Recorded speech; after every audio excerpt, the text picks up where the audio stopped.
मणिपुर से बड़ी खबर सामने आई है। राज्य के सीएम एन बीरेन सिंह ने अपने पद से इस्तीफा दिया है।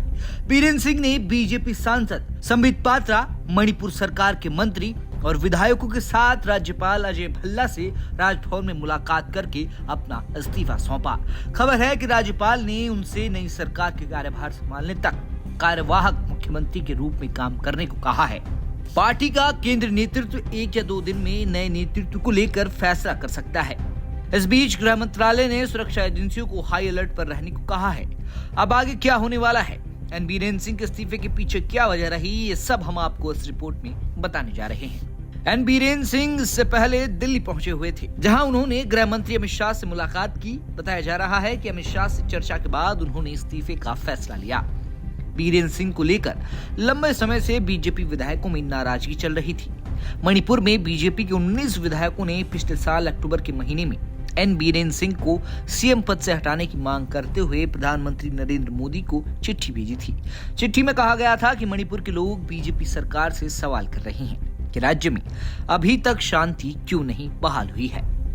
अगर जल्द समाधान नहीं निकला तो विधायकों से इस्तीफा देने की मांग भी की जा रही है। ऐसे में सोमवार को विधानसभा में पेश होने वाले अविश्वास प्रस्ताव से पहले ही बीरेन सिंह ने सीएम पद से इस्तीफा दे दिया।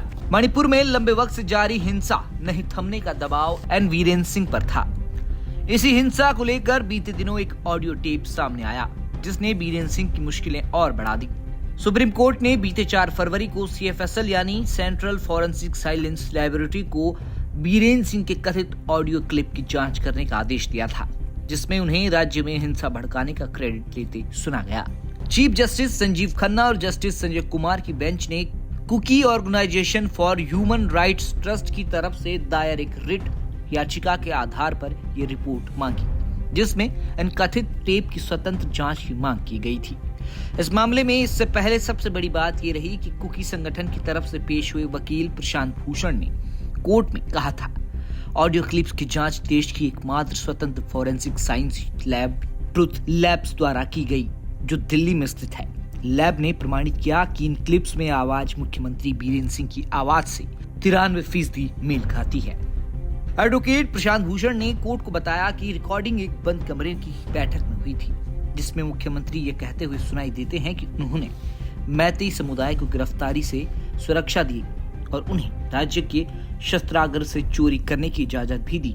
भूषण ने यह भी बताया कि ट्रुथ लैब्स की रिपोर्ट सरकारी एजेंसियों द्वारा जांची गई ऑडियो क्लिप्स की तुलना में ज्यादा विश्वसनीय है। दरअसल नवंबर 2024 में कुकी संगठन ने ट्रुथ लैब्स की रिपोर्ट पेश की थी। कोर्ट ने मामले की अगली सुनवाई की तारीख 24 मार्च तय की थी।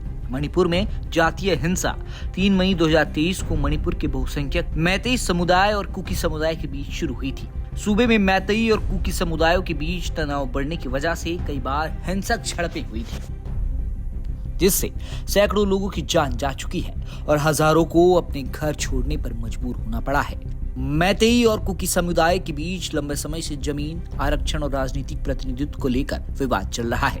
इस बीच एक समुदाय राज्य में सरकार पर पक्षपात पूर्ण रवैया अपनाने का आरोप लगाता रहा है। राज्य में बीते कुछ महीनों में बड़े पैमाने पर झड़पें हुई हैं, जिसमें कई लोग हताहत हुए हैं। केंद्र सरकार ने हालात को काबू में करने के लिए अतिरिक्त सुरक्षा बलों की तैनाती की है। उसके बाद भी हालात सुधरते नजर नहीं आ रहे थे। अब देखना होगा कि बीरेन सिंह के इस्तीफे के बाद किसी राज्य का नया सीएम बनाया जाता है। क्या नई सरकार के आने से राज्य में शांति बहाल हो पाएगी? न्यूज़ तक ब्यूरो।